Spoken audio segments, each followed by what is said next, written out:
पाकिस्तानच्या 6 भागांमध्ये बॉम्बस्फोटांची मालिका। लाहोरच्या जुन्या विमानतळासह नसीराबाद, घोटकी, जगवाल, गुजरावालामध्ये मोठे स्फोट। स्फोटानंतर पाकचं हवाई क्षेत्र रिकामं।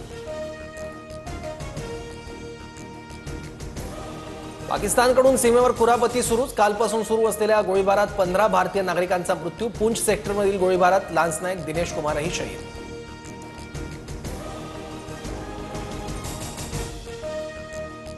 भारत आणि पाकिस्तान लवकरच तोडगा काढतील। दोन्ही देशांनी संयम बाळगावा। शत्रुत्वाची भावना लवकरच संपेल। भारत पाक तणावाच्या पार्श्वभूमीवर डोनाल्ड ट्रम्प यांचं वक्तव्य।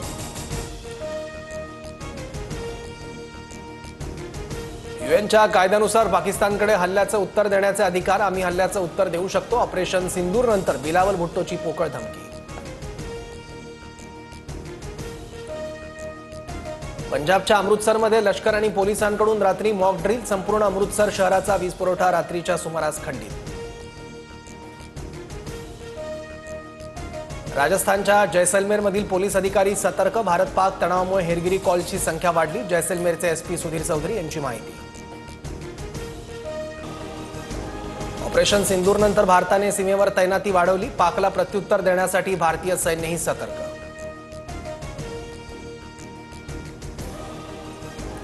इराणचे परराष्ट्र मंत्री आरकची आजपासून 2 दिवस भारत दौऱ्यावर। एस जयशंकर यांना भेटणार। भारत पाकिस्तान तणावाच्या पार्श्वभूमीवर दौऱ्याला महत्त्व।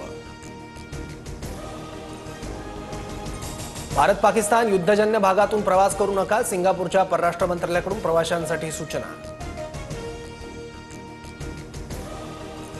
पाकिस्तानच्या संरक्षण मंत्र्यांचा खोटारडेपणा उघड। भारतीय विमान पाडल्याचा पाकिस्तानचा दावा फोल।